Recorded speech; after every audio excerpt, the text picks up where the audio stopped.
Urea కోసం కాళ్ళు మొక్కాల్సిందేనా? వృద్ధ రైతు దీనావస్థ. మెదక్ జిల్లా రంగంపేటలో యూరియా కోసం రైతులు పడుతున్న ఇబ్బందులు తీవ్ర ఆవేదనను గురిచేస్తున్నాయి. ఒక యూరియా బస్తా కోసం ఓ వృద్ధ రైతు సొసైటీ సిబ్బందిని వేడుకుంటూ వారి కాళ్ళు మొక్కిన ఘటన స్థానికంగా చర్చనీయాంశంగా మారింది. సారు, ఒక్క బస్తా ఇవ్వండి, మీ కాళ్ళు మొక్కుతా అంటూ రైతు వేడుకున్న దృశ్యాలు రైతుల దుస్థితిని ప్రతిబింబిస్తున్నాయి.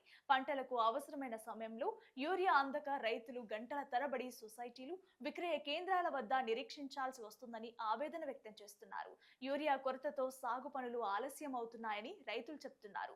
ప్రభుత్వం వెంటనే స్పందించి సరిపడా యూరియాను అందుబాటులోకి తీసుకురావాలని, రైతులు ఇబ్బందులు పడకుండా పంపిణీ వ్యవస్థను పటిష్టం చేయాలని వారు కోరుతున్నారు.